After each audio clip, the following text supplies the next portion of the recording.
can't I make a group out of that? That's fucking weird. Okay. All right. Not enough peas. Not enough peas. I only got 720. I wish I had more peas. It's a lot. So many peas. I'm only seeing 2. All right. In this room. This room. Yeah. Is there a shark in there with you? Yeah.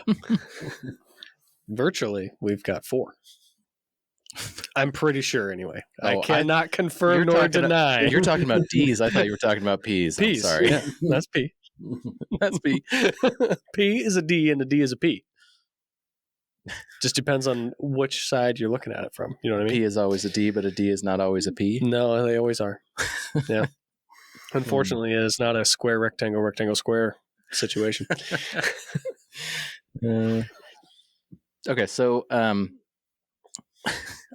straight to business. Let's go right in. I'm going to. I have a couple. Or so I have a vehicle. I actually have 2 vehicles to share feature-wise. I know I'm going to fuck it up, and then we could do our main topic thing. Do you guys have a good grasp on what we were talking about there? Mm-hmm.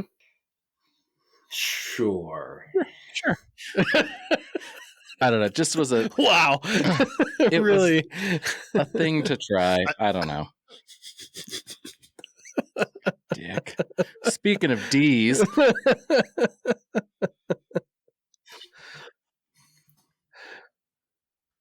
Yes, I understood. Yes. Okay. Fine. Didn't really have much success in my research, but I understand the assignment. Yes. Mm. I had to get a little creative with the assignment as well. That's the best way. Mm-hmm. Okay. Did we start recording? Yeah. Oh my God. When did we do that? Oh, before the P's. 2 minutes and 18 seconds ago. Oh no. Oh no. Yeah. It's all on there now. All right. Oh no. I'm going to send you guys all right now an Instagram message, and I hope you can check it. An Instagram message. Yeah. All right. Because it was the easiest way to do this. And then I'm going to follow up with. I thought it was a feat. Well, you know what? We can't look at it all like at the same time. You can still screen share. Okay. But we can't like look at it at our own pace. Whoa. All right. Background video. So, first, welcome to the Campfire Passport podcast. I got you this time. It on that one.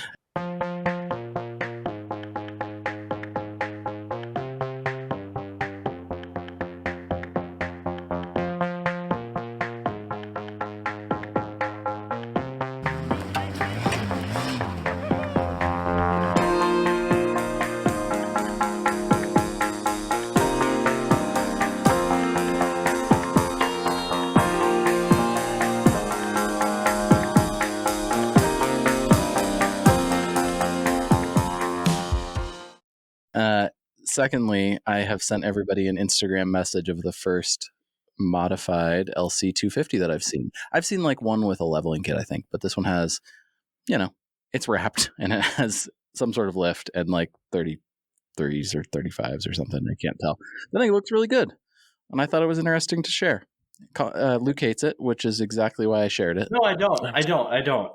This is the one Toyota that I don't hate. No. Is the Land Cruiser. We talked about this. Yeah. Yeah. That being said.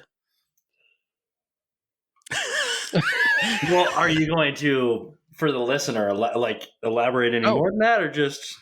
Actually, yeah. So it's built or where is it? Yeah, that's what I'm getting at, man. It's built by Westcott Designs, so Westcott_designs on Instagram. For those that are listening, we'll be beyond what's happening, but Overland Expo West is this weekend in Flagstaff, Arizona, and this truck is in the Nitto Tire booth. So if you were listening to this, you maybe would not be able to be there because it's going to be past that. But anyways, it is just barely. I've seen it like twice today because there's just like roll in and the what's the word I'm looking for? They have a vendor only exhibit kind of scenario today, or industry only thing. So there isn't a ton of people there, I don't think, yet at the actual show. But it's pretty cool. It's a new Land Cruiser. It is flat black. Unclear if it's wrapped or if it's like a stealth vinyl kind of scenario going on. It's whatever. And then it's on some decent, maybe some Innovate wheels. I'm not sure. And then it looks like 35s. It's lifted up a little bit. It's got some other, little doodads, but I think it's cool because I think it's the first one I've seen that is like modified. It's got a swing out carrier on the back. It's got kind of like a platform rack. I think stock fender flares otherwise. Stock front bumper. It's a round headlight one. It's like one of the like launch edition or like the base model looking ones. I don't know. It's sweet. I'm super into it. When they're loading it up on the trailer in this in their little Instagram reel here, and it really gives you good perspective on the size of it and like how tall it kind of is. So looks good. Mm-hmm. I don't like the wheels. You don't like those wheels? No. I like those. They're a little bit like pre-runner. They're a company that does a lot of pre-runner stuff. So, and like not bro trucks, but like your Lake Havasu kind of truck.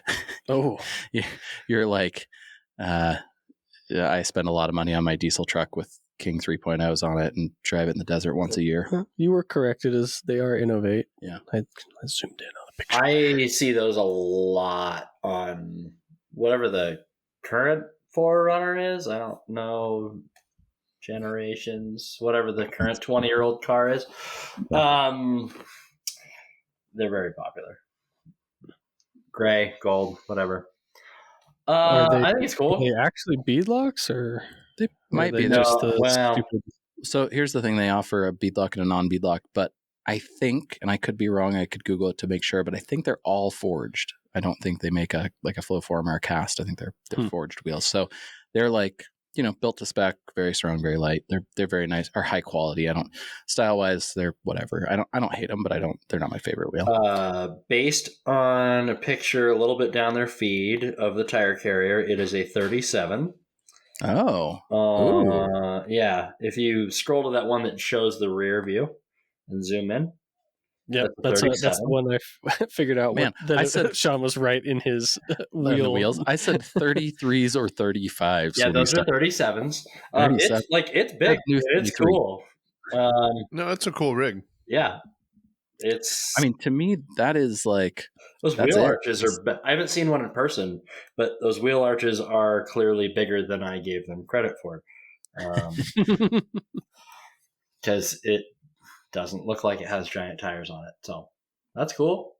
I like it. I don't know that I would do the wrap like that, but yeah, that's a little bit of a like. Part of me wonders. It's a show car. It's fine. Yeah, exactly. They're just like, oh, we got to make it look different. Let's wrap it in flat black. It's like, okay, guys, sure. Yeah, I don't. That's what you want. I don't care for matte finish, but it might have been black to begin with. Yeah, it might be black with one of the stealth wraps on it. So like just a clear. Yeah, matte clear coat, which is functional. Right? Yeah, I mean, I don't love it. I wouldn't choose that, but I don't hate it. No, it certainly would look good at a booth. That's for sure. I have flat black cars. I don't like a lot of the times, but I love them with gold or like polished wheels. Like that always gets me. Yeah. So to me, that's just enough that I'm like, yeah, okay, cool, I can do it. Get into it. We apparently certain Italian automakers will actually paint their cars in a matte finish. So we have a matte white F12. It's awful. Yeah, I have some experience with flat white in a vehicle, and it is terrible. We used to call it paper white. Yeah, because it looked like a piece of paper was wrapped on it, and anytime you touched it, it would turn to whatever color your hands are. Anywhere. Impossible to clean, except for with alcohol. Yeah. It's got full expel wrap on it. That's good. But the wrap is peeling in places because it's it's a 7-year-old, 8-year-old car or whatever. And when the wrap peels on white cars, you can see every little speck that comes under the wrap. Yeah. It's dreadful. Not good. Not good. Yeah, that Land Cruiser's cool. I don't know what more to say about it. I think it's cool. Man, riveting. I mean, yeah, wasn't exactly a super in-depth No. bit of information surrounding it, but No, there isn't much. Okay, let me follow it up with a second half then, unless you Okay. got thoughts, Colin, other than it's flat black, which is pretty much, and it's got and I'm not a fan It's of on the- 37. He doesn't like the wheels. Yeah. Bronze. But Beadlocks. it is cool that it's on 37s. Unknown if they're actually beadlocks, like, or not. But I think when you're running forged wheels, like, who cares? I mean, not who cares. Like, beadlocks are great and all, but like, it's nice wheels no matter what. I can So- name a few people that would care. Oh, I got jeez. over beadlock. I don't. I've had my bad experience. I got over them. I don't care. Yeah. Well, it's just to me, it's more there's no reason to have a true beadlock like that unless you air down very low, very regularly. Otherwise, like Luke is alluding to, they can be problematic. True. And so I guess that may or may not give the excuse to the person who has the rings on there but isn't actually using it as the beadlock because it can do both or whatever. Yeah. But at that point, it's like, then why did you spend the extra money to look like you have beadlocks Yeah. when you don't? You could have. I think the only thing I'll give you here, or I'll not concede here, and it's not because I believe in it one way or another, but it's the reasoning, I think, because a lot of those simulated wheels like this have removable rings. So removable rings means you trash your $1,100 a piece wheel in the rocks. You want it to look better because it's a show vehicle, whatever, which is stupid in premise. I 100% agree, but you could take it off and put it back, put a new one back on, and it would be a lot cheaper than a wheel, right? Because like my wheels, my rings on my beadlocks beat to shit. Yeah.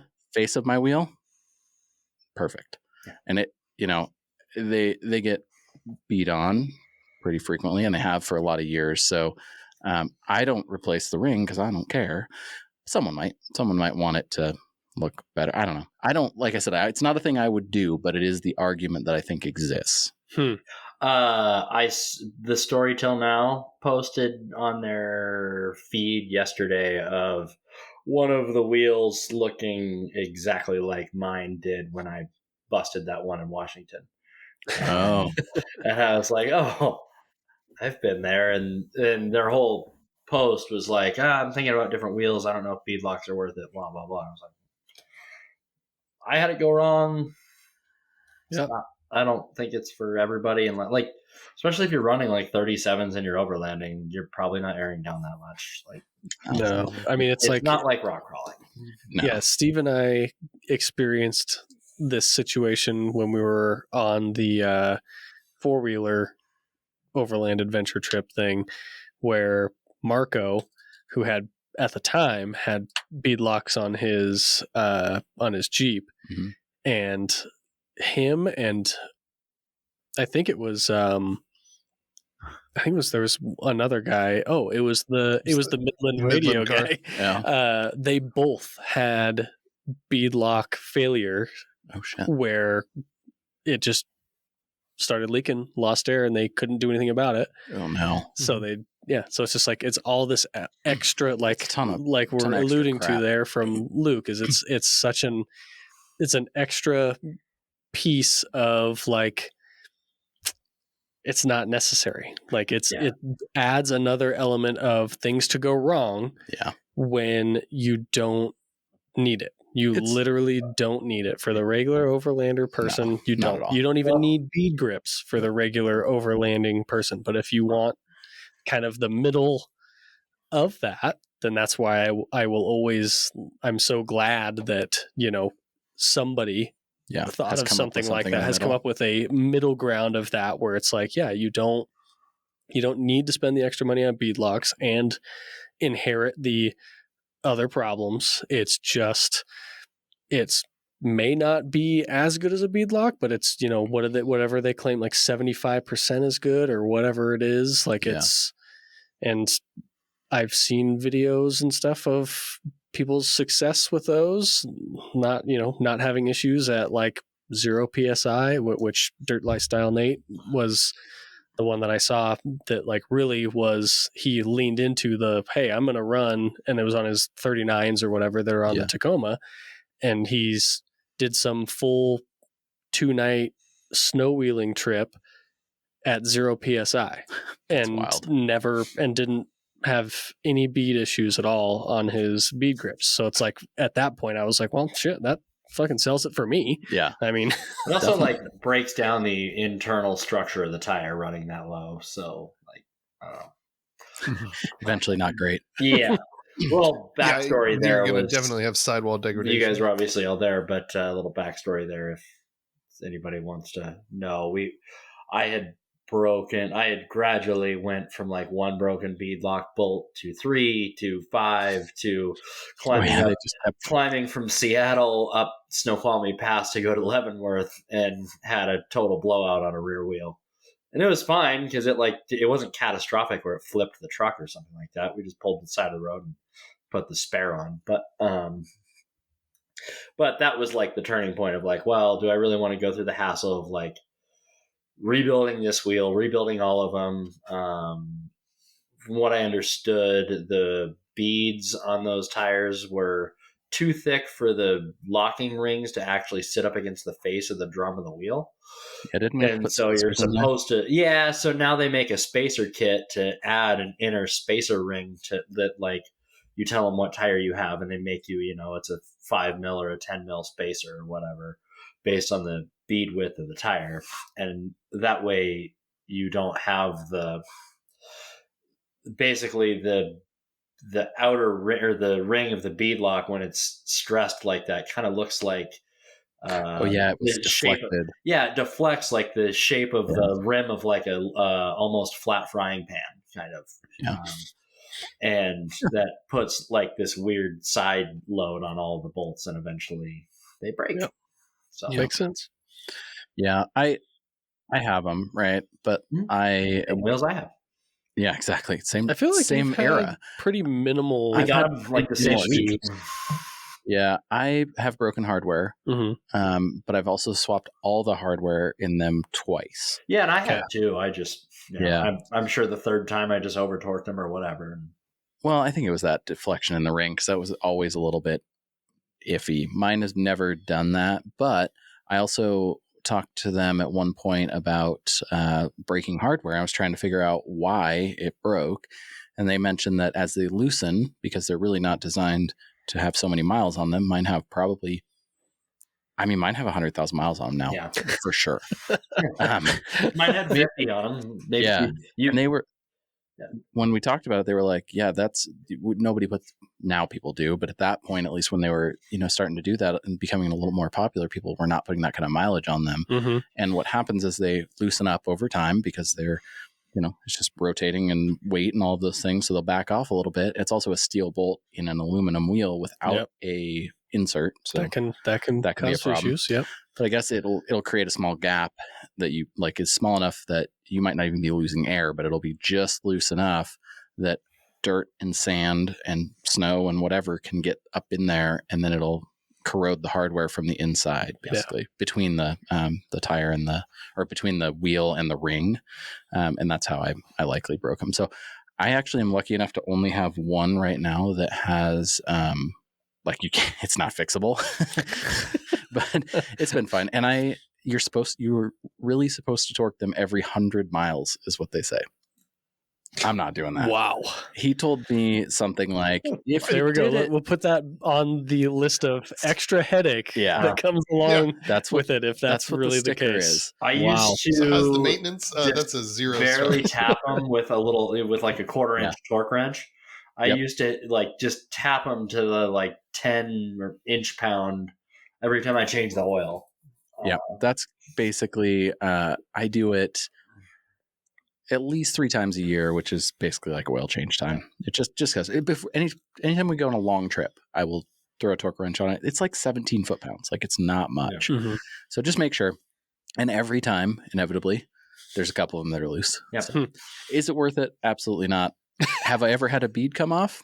Also no. Also no. Also Yeah. So And I have a ton of miles on them. And when I redid them last time, I repowder coated them and everything. I was going to buy the bead grip version because I like the look of one of them, but it cost me way less money to put new hardware in them and powder coat them. So I just said, whatever, I'll just keep them for now.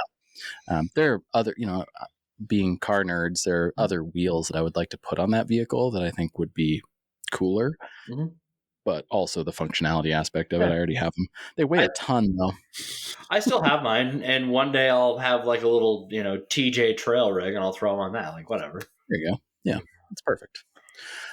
Speaking of beadlocks, I'm going to send you a link to another Instagram thing, and I'm so sorry that it's Instagram, but I'm going to send it in the chat here. This is my second vehicle, and I'm not sorry that it's also a Toyota. What I just sent them is the Martech Engineering Tacoma. This guy makes really cool suspension parts for, I'm bad with Tacoma generations, but So this is his he does second gen a Tacoma. second and third gen. Ninth gen three-link Hilux. system. Yeah, the 9th gen Hilux. 9th gen Hilux. This guy's truck is so sick. I He don't obviously see- makes this product, and this is his kind of test bed. So 3-link. I don't see whatever you sent me. It's a 3-link rear with a 49-inch. Oh, it's in the chat. Oh, sorry. It's in the chat. Yeah, sorry, Luke. Anyways, it gets after it in the dirt, like in the whoops and stuff, and he also does some rock crawling stuff. But it's 40s and all the cool stuff. Martech Engineering on Instagram. I think it's one of the coolest versions of this Tacoma, this generation Tacoma that's out there. And he does like 3rd gen Tacoma stuff that's all over the internet too. And no, he doesn't have the same wheels. So 8th gen Hilux? Yeah. For a second, I thought it was the same wheels that were on that Land Cruiser. And I was going to be like, oh no. I see what's going on here. This is a plug for Innovate Wheels. You son of a bitch. By the way, I sold a sponsorship to them now. They could sell one wheel and pay for our entire podcast. So. Yeah.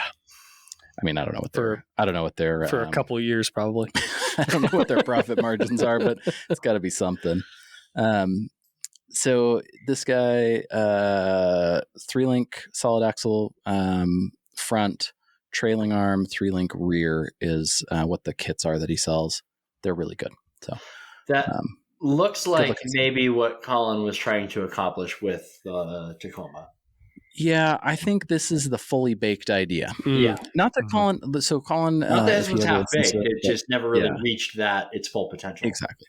Yeah, he was limited a little bit by the front, which is not because it was IFS, I think. It was just kind of a limited amount of stuff available at the time and, all kind of fresh. Plus, this guy would probably run into the exact same thing, which is doing a linked rear like that and trying to run a bunch of dumb overland stuff is not a great combo. It just doesn't work out. But you can he found out in his next Tacoma. Exactly.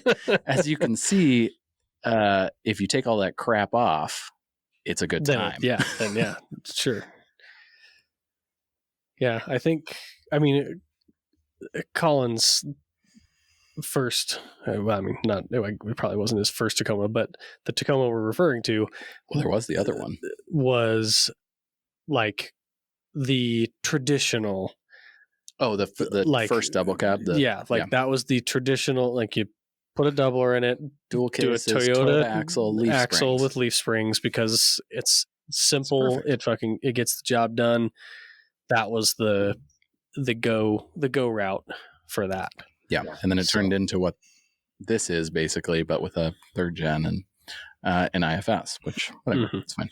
So what we're looking at is a Tacoma solid axle swap doing, 80 miles an hour with feet of travel for the listeners. Which, for a solid axle truck, that thing rides pretty damned impressive. It's awesome. That's the kind of ride that you normally see the IFS long travel guys pushing. Yeah. Like that's what they usually do. So it is pretty cool to see a solid axle being able to manage that type of stuff. And I think that's kind of like what Casey is managing With with his Ram. Thurin and Yeah. whatnot Mhm. on his full-size Dodge is kind of like that, but this concept of keeping solid axles so that you can kind of balance the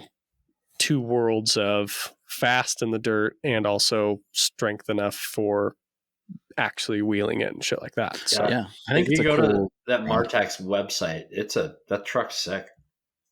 Yeah, It's it cool. is. That's cool. So when It's cool. I don't like Toyotas, but that thing's cool. when Colin said that or asked if I would do it, bring one up, it's literally the first truck that came to my mind. And I must have seen it again yesterday or something, but I started following this guy like, I don't know, a year ago or 2 years ago or something. And it's just really cool. I'm just like that. I want that truck bad.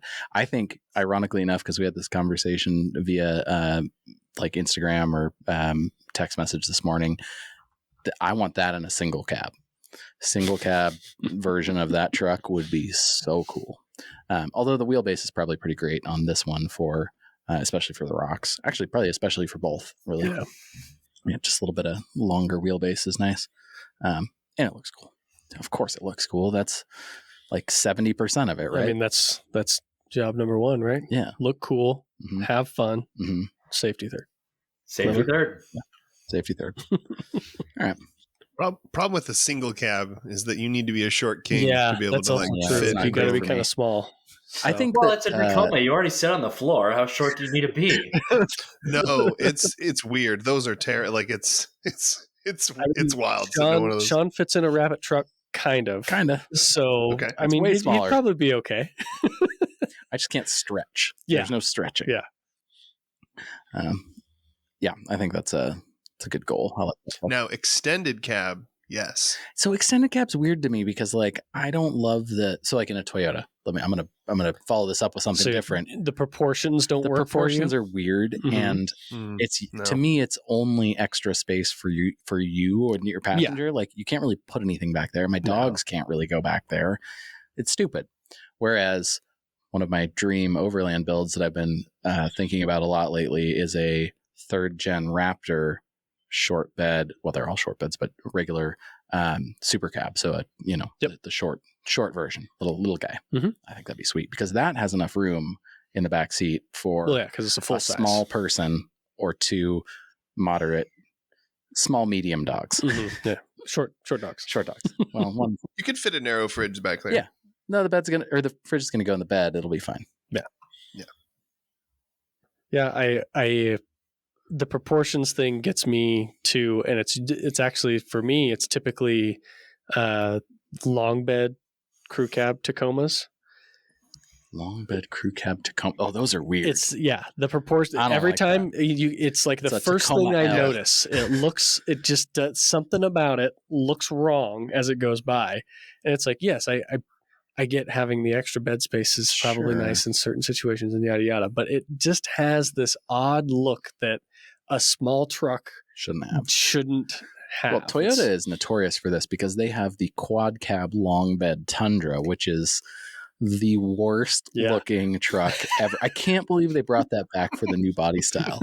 Like I didn't even realize that existed till someone posted it on the internet, I don't know, a month ago or something, and was like, what is wrong with this? It was like somebody who either was pretending they didn't know anything or didn't know anything and was like, what the hell is this thing? the thing I saw was bad. It was something about, it was like a picture of a guy like in front of it with his thumbs up or whatever. And like one of the comments was, dude's going to have to register it in 2 states to cross the line. Yeah. It's that bad. Yeah, they're bad. What was I going to say about the Tacoma? I don't know. It's just ugly. That is just an ugly thing. Just has it's just an odd look. Sorry to. Do we know somebody that has? Yeah, we do. I can't. Why? It's Jesse's friend Reese. Reese. Yeah. I've only seen that truck in person once, and it was pointing straight at me. Yeah, so you couldn't see the side profile. It's a good color. Yeah. The green is a decent color. Okay. I needed you to say green so I could make sure that I was right. Oh, yeah, maybe. So that's the other thing, you guys. We're going to have to start remembering to never say the color of a car. Just wait for Sean to tell us what color it is so that we can find out if he's seeing the correct colors. I'm just going to default to orange. Just for you, Luke. Thank you. I appreciate that. Anybody else have any thoughts on the best Tacoma I've run across on the internet today? Today, huh? Today. No, that guy makes rad stuff for the 3rd gen as well. Yeah. Steve, you should, hit that up. Yeah, 3-link the rear for Oh, sure. a swap. Yeah. I think it's a great idea. Wow. Ultimate build. Hard to complain about that, but Solid LS. Well, speaking of dream builds, we have a cool main topic. What a segue. okay. Isn't that a nice transition? Yeah. Nice segue. So one of our friends, who will remain unnamed until one of us just says it, recently picked up a very cheap vehicle. He has a notarious email address. Yeah, exactly. That we cannot. We're not going to say it. Can't say it. I'm also not going to say how much he paid for this, because he's probably going to sell it, even though he seems to be acting like he'll never sell it, which is not the way this works. So anyways, sidebar there. Sidebar. You should definitely register that email address at campfirepassport.com. Can we do it at gmail.com at campfire? 2 ats. Yeah, 2 ats. Rather than paying him for it, just create it in a new domain. It's fine. I just listened to that podcast where we were talking about it, and I was thinking to myself, we never talked about that again. We brought back. We've just joked about it on the podcast, and that's it. Well, anyways, this friend who shall remain nameless, he bought this truck, and it was cheap. That's really, and he loves it. And I said something like, man, I wish I could love things that were unlovable like you. And it led me down this thought path that made me go, do I not love it because it's cheap, because it's ugly, or because I just don't like it? Like, what is the reasoning? So then I decided, what would I do with a similar budget?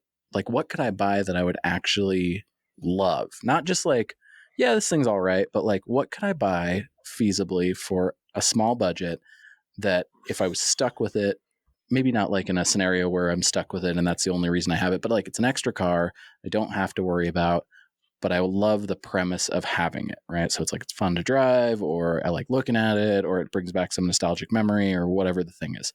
So I told these guys today, let's pick 3 vehicles under $1,500 that we think we could fall in love with. That was the idea. It's not necessarily the best vehicle for $1,500, or it's definitely not that. It is not necessarily, the best 4-wheel drive or anything like that. It's just, what could you buy with a $1,500 budget right now, if you walked out, tomorrow and bought a vehicle that you would drive around for an undisclosed amount of time and say, this thing's cool. Not it's the best thing, not I'm going to have it forever, but it's cool. Like, what would give you joy? And I thought about that, and I'm going to go with my first one first, because it also ties into another thing that I sent out today, which is I have this strange affinity for 3rd gen Camaros, which are the ugly, awful 80s Camaros. So one of my questions was, does it have to be a off-roader? Does it have to be or can it just be anything? Okay. Anything. Yeah. Anything with 4 wheels. Now, that's what I said. Yeah. Okay. And I will say here, the $1,500 motorcycle gets you a lot longer. That's what I'm saying. Yeah. That was where I was like, well, okay, if we had motorcycles in here, or even 3-wheelers, there's a lot you can get for $1,500. Yeah. So I don't think that they count. But if Steve can make a compelling argument for a great $1,500 motorcycle that is like I'm sleeping on, maybe I'll accept it. But because there's rules here, and this is basically a contest, so we're gonna have a ranking. Yeah, right. Yeah. Anyway, mine is my first one, 3rd gen Camaro. My father had a bunch of these when I was a kid, and it's a terrible connection, and I didn't really love them at the time or anything, but they must have stuck with me. So he had like that teal colored like IROC Z. Yeah. And I think that one of those with a bunch of work would be amazing. Basically the shell of that on some sort of chassis that you could actually like race or drift or something fun would be awesome. But even without all of that, in the $1,500 budget, I started looking around. You can buy these things for $1,500 all day long. There are some people that think they're worth like $7, and I'm sure they will be one day. But mid 80s 305 V8 equipped Zs or Z28s even, I mean, dime a dozen. Cass And had they're one in high school. Yeah. But I think that I would get a special kind of like satisfaction cruising it around. I hate the one prior to that, like the 70s Mm-hmm. Camaros. Oh God, they're terrible. And you can probably get those just as cheap. Yeah. And then funny enough, the fourth generation, which performance and chassis wise is quite a bit better, because they're LT1 V8s a lot of times, and they have a bit better suspension stuff. And then they later on got LS motors, like at the very end of that. They're also cheap, like that kind of cheap. But God, they're ugly. Like third gens are ugly, fourth gens are real. Something that overhang. It's funny that you're associated with those in that sense. Something that I will always remember when I was growing up, my father had a very distinct opinion about those as well, because I had at one point, suggested one of them for, a car for me, which was, I mean, it would have been my second car at the time. So I was trying to look for something that might be more fun than what I had. And his response was, I want you to do yourself a favor and look at the people that are driving them. And he goes, you have to be a certain kind of person to be driving one of those. And then he says, do you want to be associated with those people? I'm going to say something, and Luke, I think you all have this insight, and Luke's got a little bit more because we've had some of these conversations.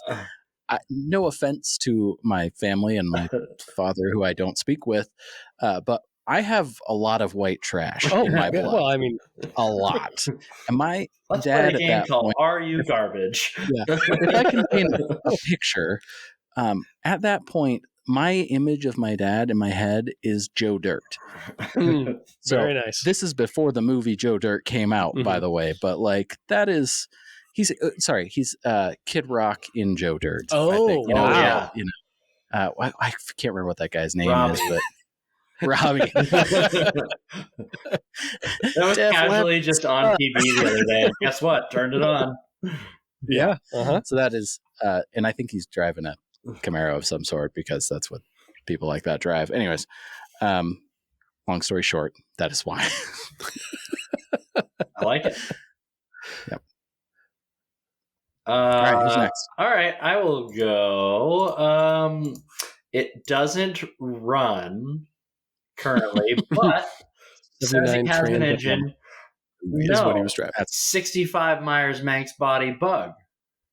Oh, hey, there you go. Okay. I've never had any Volkswagen thing at all ever, and I could definitely fall in love with a Myers-Manx. That would be very easy for $700.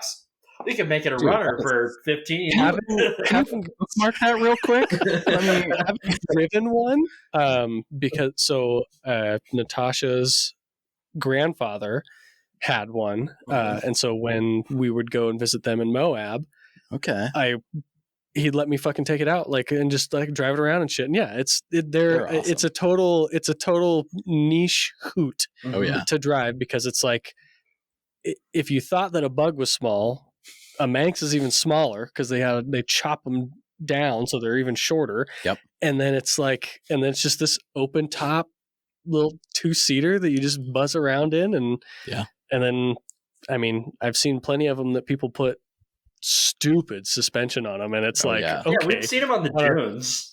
Yeah, have the scariest fucking ride of your life out on the dunes in one of those things. I think that's a great option. Yeah. And if it's $700, you can easily make it run for the remainder of that budget. Yeah, that's kind of what I thought. That's the beauty of the air-cooled stuff, is it's all so dirt cheap in comparison to almost any other vehicle that you're going to try and get parts for. And you don't even need a machine shop to put an engine together with those. You just you just buy jugs. Yeah, you buy jugs, right? Yeah, good to go. It's not bad at all. Yep.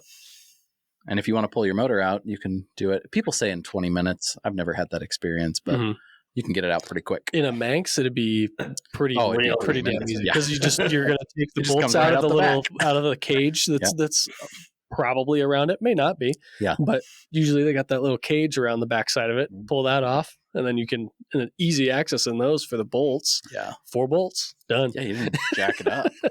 No, awesome. Yeah, I love it. That's a perfect choice. That is a good choice. All right, I like that. It's no 3rd gen Camaro. Wow.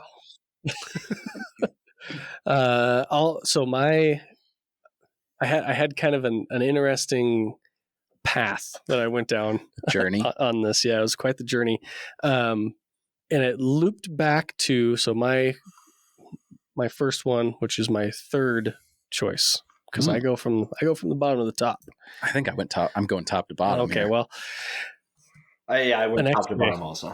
Oh, yeah, just XJ. I mean, come on, like, and it mainly just because the thought of it. Once again, we're going to go back to this is probably the cheapest and easiest path for basically anyone to get into overlanding, off-roading, whatever, because they're dead reliable. Yep.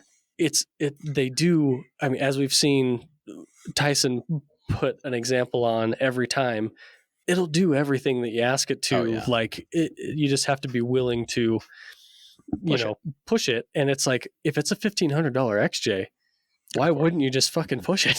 That is the simple seat time off-roader. Well, the ain't care. Yeah. When it comes to off-roading, that unlocks a lot of capability. Well, and it's a perfect chassis to build on. It's so if you, and that's kind of like when you love a vehicle, right? As opposed to just having a car that you like or whatever. One of the key things is you can be aspirational about it, right? Like you could say with a Myers Manx, I got this thing. It's so cool, but it could be cooler. Same with XJ. Same with an XJ. You can use it right now to go off-roading, and then down the road, long arms, Chevy 63s, like you can do all these things to it because it's all already been done. So it's fairly simple. You can cut the back off of it. Cut the back off it like somebody else we know with a notorious email address. It's just... You can find rigs for them. For I mean, people are giving them away because they're just look at how many Tyson's gone through. I think Tyson has had 5 XJs. Yes. It's a matter of how much space do you have to store the parked cars. And he's had 5 just for stuff. Oh, Mike, who knows how many he's had. Yeah. Just in the last, I don't know, when Mike first moved back to Bend, he had that blue one, and I'm thinking since then he's probably had 5 or 6 at least. Sean's counting in his head, on his hand right now. Definitely 5, that he has driven that are not I'm going to keep these for a while kind of vehicles. May or may not have came and gone, but there's got to be 5 others for those. Yeah, that's a good one. I'm into that. Yeah. And that's your number 3? That was my 3rd. Man, we've got a lot to look forward to. Steve, how are you going to follow that up?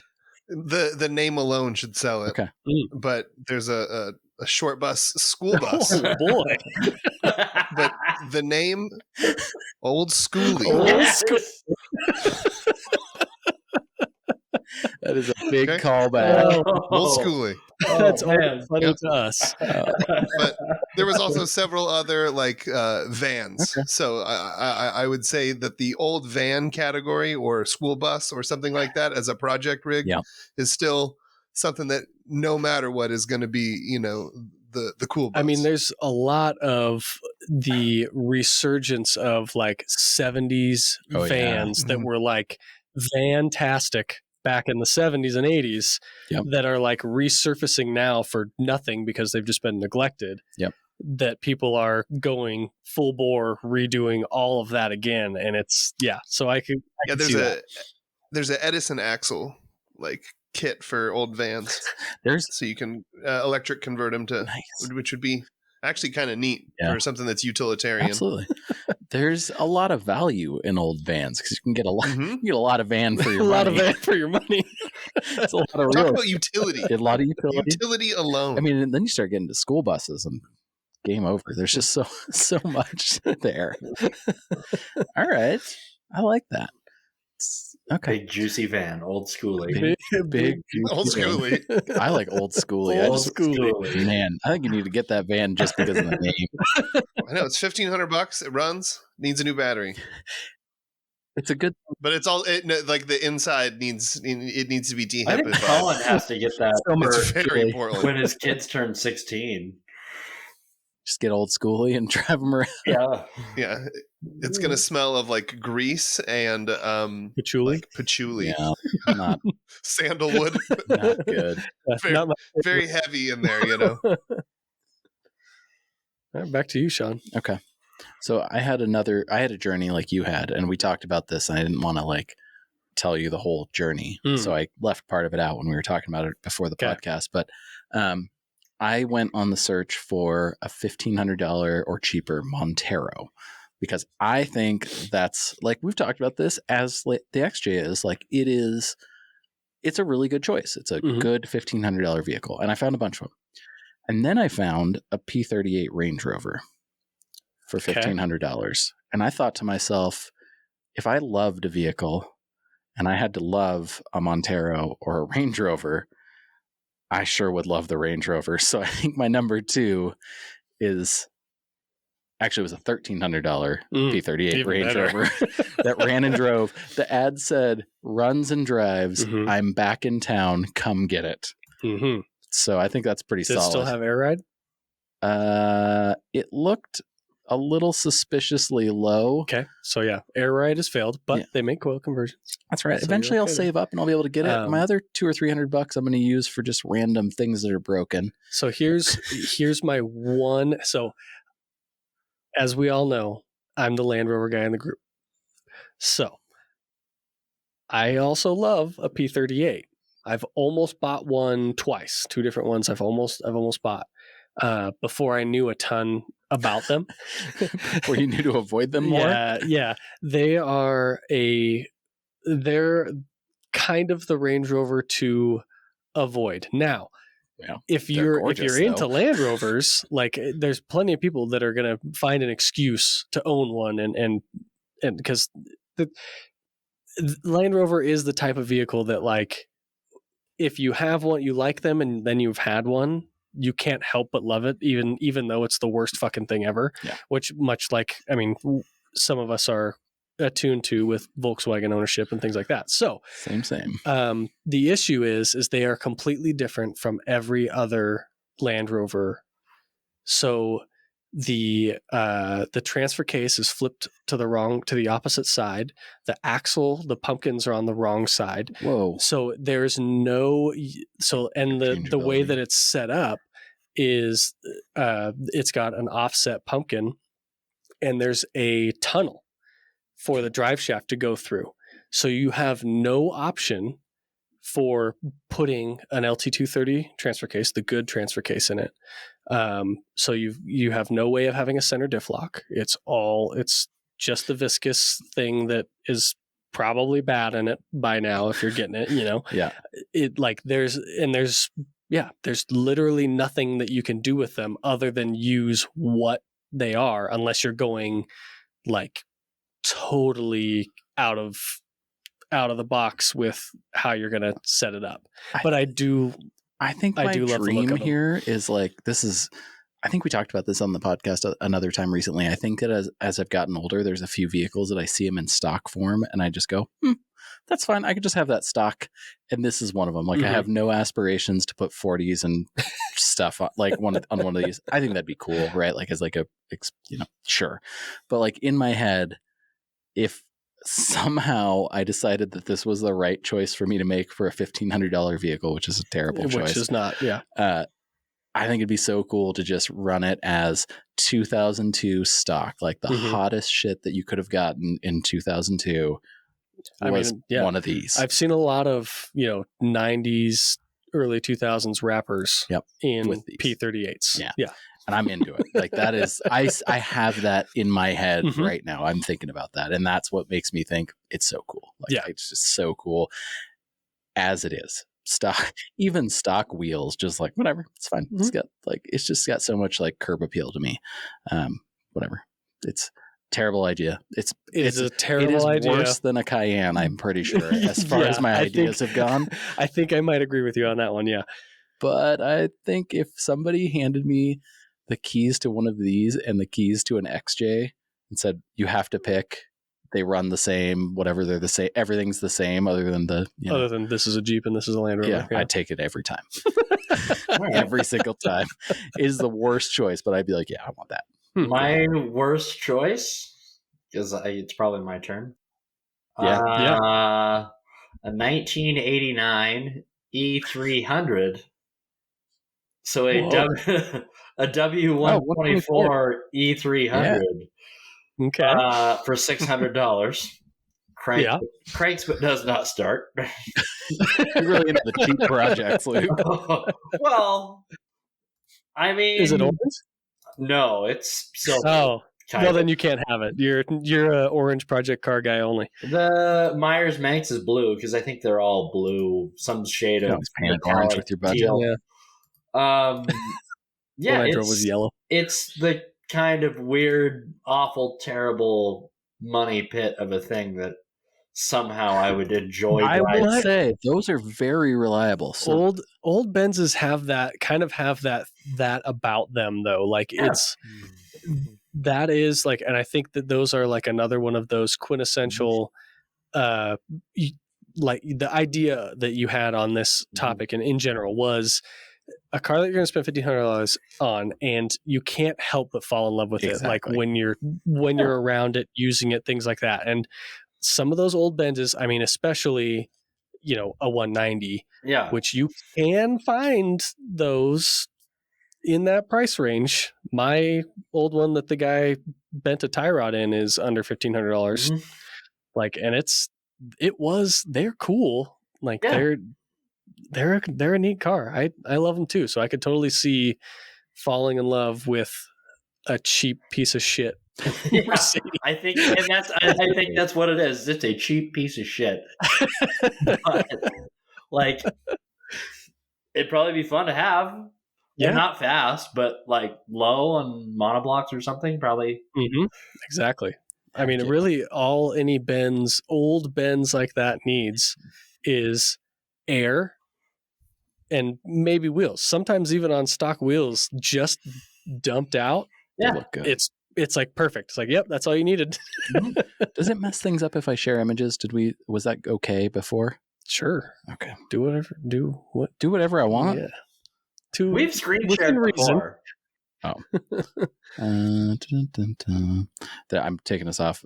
I'm taking us backwards real quick, actually, because this is not the photo I was looking for, but it's really cool. It's Jay-Z with his 4.6 Range Rover getting towed. Yep, because it broke down. Yeah, exactly. This is a 99 or something in 2000. But I promise you that if you were to ask him about that, he would say that thing was a piece of shit, but man, I loved it. Exactly. Yeah. So anyways, I think that's a good choice, Luke. I think that's an excellent car. Yeah. And one I would also fall in love with. I think that, so you, with your last story, Sean, you drove onto and then right past the on-ramp that I was on, which I'm was sure of it. $1,500 Montero. Yeah. I didn't even mean to go this far into the, like, they're almost everything, it's four-wheel drive. So because whatever, I was trying to think of anything, Yeah. But it's like Monteros just have this certain cool factor to them. There's something about them that always gets my gears turning. I just like the way and I know all of the, kind of ins and outs of how good they are, how good they can be, basically. But yeah, that was my number two, was $1,500 Montero. I don't care if it's a first gen, a second gen, or a third gen. Any one of them. I mean, and you can buy any one of them in that price range. And the only ones I will say that I don't like is a second gen non SR. because they're the ones that don't have the bubble flares. Yeah, a narrow body. Yeah, the narrow body. But the second gen that does have the flares, those are great. And then the blister fender after that is even better, obviously. Those are going to be the hardest ones to get at 1,500, but I have seen them at 1,500. You can't go wrong with a wide body JDM car. No. Right, yeah. No, never. Absolutely like not. I just saw a third gen here in town. I think it was today, actually. Little bit of lift, kind of overlandy, probably 33s, maybe 34s on it. And it just like looked beefy, had this look to it that was it was perfect. It looked great. I bet. And I'm sure it does everything he wants it to do. Yes, it's fully independent suspension, but like those cars won a ton of Dakar races. So like, they're pretty good. Yeah, they're pretty great. I think that the XJ beats it still in like practicality and modability and all those kinds of things. It's easier. The XJ is the easier path in comparison to a Montero. Absolutely. Yeah, but a Montero's real close. Yeah. It really is. All right. Cool. I like that. Yeah.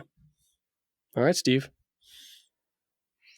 So I was able to find and there was like 2 or 3 of them. Probably more that if I searched outside of Washington or in the Seattle area, but Mitsubishi 3000 GTs. Really, you can get those that project money? cars. Project cars. Okay. Yeah, where basically trans is gone. All right. So, but yeah, there's one in Washougal for 1,700 that if you walked with 1,500 cash. Now, can I talk you into a Dodge Stealth? Essentially the same, but they're different. And, Walker Texas Ranger had one of those. So see? Yeah. Kind of, or actually was it the other? Oh, who's the other character? I can't remember his name. Yeah. Oh, shit. Can you? Hey, Colin, can you Google that for me? Wasn't the name of the show also Stealth? Or was that a different bad show? No, that's a different bad show. The show is Walker Texas Ranger, right? That's the name of the show, or am I like? Yeah, no, that is. Wasn't there? Okay, I didn't realize he had a 3000 GT. Well, I think that his like partner or one of the other people did, and he drove the Ram. Beverly Hills Cop. No, really? Yeah. There you Weird. go. How did I get those two together? I was going to say, Walker Texas Ranger would not have a Japanese car. He would have like a Dodge F-150 or a Dodge Ram. It was a Dodge all truck. Dodge. It was a Dodge truck, and it had the light bar in the bed. Chuck Norris would not drive a Japanese car. It's not Japanese, and it's a Dodge. Did you not hear him say it? They were made. They were made. They were DSM cars, but they were made in Japan. No. There was one on this show. TV shows that use the Dodge Stealth. Kung Fu Legend continued apparently. Wow. What? All right. Well, anyways. Yeah, I'm pretty sure. I'm gonna follow up on that even though they had Dodge badges on them, I'm pretty sure they were all made in Japan. Kind of like kind of like the Fiat 124 is really a Miata. It's not Italian; it's Japanese. Yeah. So basically, if you want a 3000 GT that doesn't say Mitsubishi on it, and you love pop-up headlights, you go to the Dodge Stealth instead of the 3000 GT. I mean, I think that's the 3000 GT is definitely a hell of a lot better looking overall, but yeah, you're definitely not getting one of the RTs for that kind of money, but I'm shocked you can find one for that kind of money. I'm so shocked there was 2 or 3 in between like Portland and Washington. Yeah. Cut. Yeah, Sean, I'm only seeing that it was that somebody in Beverly Hills Cop had one, and the Smokey and the Bandit reboot. I saw that too. Boy. I'm sending an IMDb link that shows it, but I can't. IMCDB. What the heck is that? Internet Car Movie Database. Oh, Car Movie Database. Yeah, buddy. Who's Brian Bloom? Not Brian Spellner. Brian Earl He Spillner. also had a Mitsubishi. Let's see. Was Brian Bloom, Amy Dolenz, and Brian Krause. 2 Brians cutting it up. Wow. Yeah, I James didn't even know this was a Trevette thing. was the guy. Okay. Well, anyways, it was in there. I know it. Whatever you say, Sean. Whatever. My third pick that is not a. I can't. I didn't rank mine, so is a Honda Civic. I knew that was going to be. Yeah. It is Okay. specifically an EF hatchback, which you can Yeah. still find Mhm. in that Yeah. price range. It's difficult, but it's possible. Yeah. Not like you can get a ton for your money kind of possible. Like you Mhm. have to buy a shit box and you're just going to have to deal with it. But I think they're the best thing you can get for that kind of money still, even though they're hard to find. But I will give a runner-up shout out to the Volkswagen Golf, because many variations of the Golf can be had in that range too, and they're pretty great. But I think the Civic wins. Pretty great, well, terrible. Yeah. Oh, awful. But pretty lovable. That's what it is. They're lovable. Lovable, yeah. You would definitely hate life. You would less hate with a it, Civic. but you would also. I gotta balance the Range Rover comment with something sensible. That's Like a Honda funny Civic. because that Interesting. was my honorable mention. Was it? Was an EF hatch, an 85 EF hatch. See, I would go to 9091, but you know. My third was a 79 245 4 round headlights. Yeah. That's a great one, Luke. Yeah. Dang. A Volvo, yeah. That'd be great. I didn't even think about Volvo. It's yellow, and it's really yellow. Not much. It's not mustard yellow. No, it's like mustard yellow. The description on the sale ad could make a good project car for an LS swap. Yes, sir. So great. I was going to LS swap the car. Yeah, 232,000 miles, which means it's barely broken in for a Volvo. That's right. Yeah. I spent way too much time, not to steal your thunder, Luke, looking for a Euro van for under $1,500. I was like, oh, this doesn't exist. Wanted to find the one example. Volvo is a good one. Yeah. It's hard not to love a good Volvo. Volvos are one of those kind of unsung heroes when it comes to Euro car market stuff. They're such a cool. Every one that I have driven or been in, which has been across many generations of them, has been like they're neat. Delightful is the best way I can. They're those delightful cars. Yeah. I love Volvos. That was an easy sell for me. I tried to look for like off-roader stuff, and all I could come up with was like WJs, ZJs, first gen Xterras, second and third gen Pathfinders, and I've been around so many of all of those, like elbow deep in so many of them, that I'm like, I hate every single one of those cars. That you couldn't fall in love with it. Yeah, I'm like, I know way too much about all of these things that there's no way I could love any of them. No love. Yeah. So I went, instead of off-roaders, I went with cars. Yeah. I think cars are an easier task, and this one, there's less outliers, I think. So in that vein, my number one was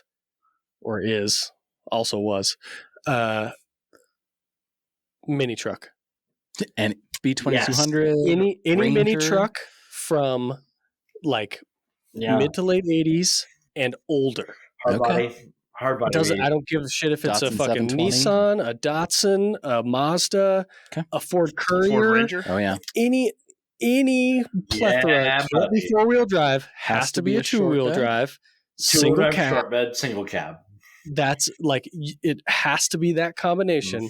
There is nothing to not love about a little truck. Yeah. Just a 2-seater, 3 max. Hopefully it's not a manual or the person doesn't have long legs right there, because they're gonna have some problems. But I love mini trucks. They're impossible. Everyone from that range of, like I said, mid-late 80s and older, they're so cool. Yeah. All of them are fucking great. They all have cool looks. You can do the simplest stuff to them and they are slammed. Yeah. And then, wheels, you can go as far as air ride if you want. Like hydros.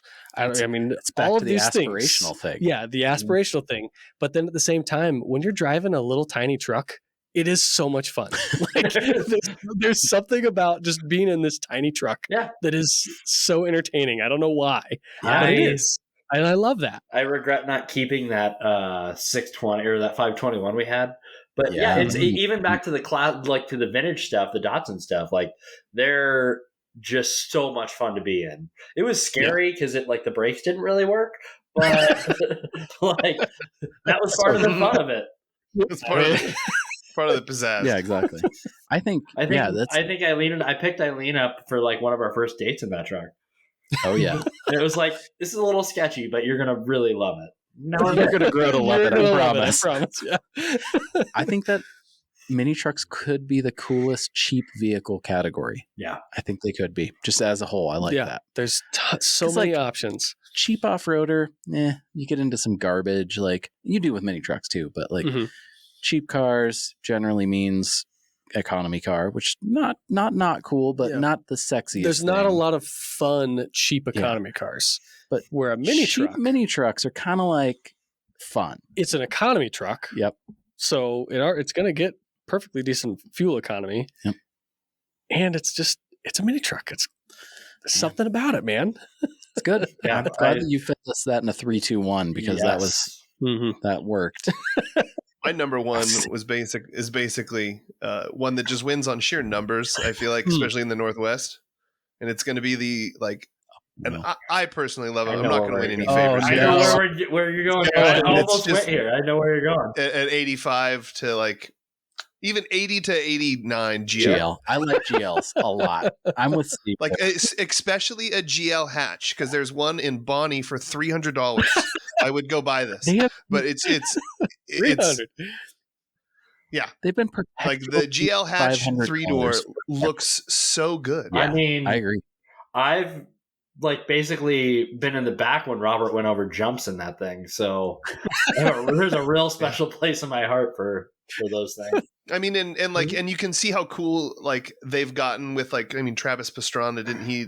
Did they do a wicked GL for some I mean, they can be cool with you throw a ton of money into them, but just as a runnable rig that probably will run forever and you can find pretty accessible everywhere. The GL, I think, kind of wins.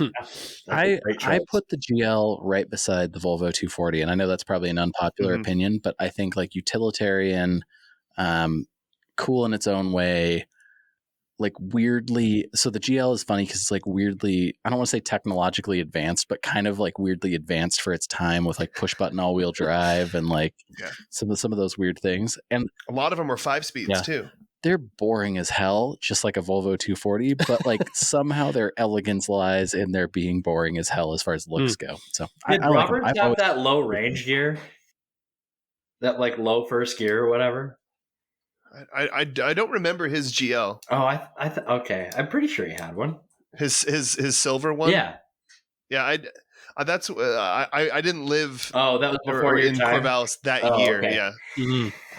That's funny. I can see him. Oh yeah. The stupid little grin on, just kind of cruising around. Yeah. It's everything you picture. It's wonderful. Yeah. I feel like that one did have a selectable low range or something weird. Yeah. I was just trying to see if I could so the Loyal is another it's the predecessor or the follow up. Right. And then the Justy. The Justy was the little tiny thing, but it's kind of cool, but not as cool as a 3-door, a hatch GL. Yeah. A Loyal with cheese. A Loyal with cheese. I have a soft spot for those for sure, because like I said, they're perpetually $500. When we were kids or 16 or whatever, I remember when I sold my S10 mini truck, man. Are you suggesting that those are inflation proof? I don't know, but all I can say is You if can only lose so much on them. if you bought a $500 GL in 2001, I don't think you've made a lot of money. I posted that GL in the chat. yeah. I like it. That's a good one. Good work. Good work, team. Oh, I love it. Yeah, that was a good thought experiment. Yeah, that was actually more fun than I thought it was going to be. Well, Dude, I'm this thing surprised is that more people agreed with me $300? than I thought on the GL side. I thought that was going to be three-door controversial. hatch. That thing's cool. This is being slept on. Yeah, dude. And it's a 5-speed. That thing's rad. Hell I yeah, love it that is. it's a tire under the hood. under the hood, yeah. Yeah. This one doesn't have it in place, but you Yeah. can see where it goes. Yep. You have to take the tire out to fix the carburetor. So Yep. Yeah. Yeah. That's so rad. There's no way that the rubber on the tires deteriorated from all that heat either. No. The air cleaner sits No right in the rim. chance. Dude, this thing's only got 115,000 miles. I know. The thing is ready to rock. Clean low miles. Clean, one owner. I wonder, like the electrical had like there's some dash work that like a toggle switch Man, is on the dash. a good So detail. I and make really it wonder what run. that toggle switch is for. A That's good, definitely to start it, Steve. Yeah, probably. a good detail in making this thing run, and it would fetch like 20 grand on Cars and Bids. Yeah, right. I think that's more of a bring a trailer audience, maybe. No, I would keep. That's basically my Datsun 510. You know, because I'll never find one of those. But I can find this. Not for under $30,000. Yeah, it's outrageous. Yeah, I almost. You know what? Speaking of 510s, back in my day, back to me and my Your second third-gen Camaro days? Yeah, my second car options that I was looking at, I almost got a $1,500 510. Yeah, you've told me that before. It was a 4-door, not a 2-door, but it was a 4-door. Still had like side drafts on it and a close ratio trans and all this stuff in it. And it's like, oh, I'm into this. It's really cool, you know? Did your dad also say, do you see the people that drive this? No, actually, my dad could not fucking drive it. Oh, no. He tried driving it and was like, he's just grinding every fucking gear. He couldn't find gears in it. And he's like, nope, there's something wrong with this thing. There's not. And I was like, well, let me drive it. And I'm at the time, you know, I think I was 17, drove it no problem. I had zero issues. And then we're getting it back to his house, and like a full tall boy rolls out from underneath his seat, and he's like, oh, that's nice. So he's in here drinking and driving. And then done. And like, yeah, that was the end of it. No $1,500 510 for you. Out of spite. So quick choking on my own blood. Yeah. quick Google. You can get a second generation 510, which is a terrible car, by the way. Don't ever do that. Don't do that. Don't do that. You can light $1,500 on fire and it's a better investment.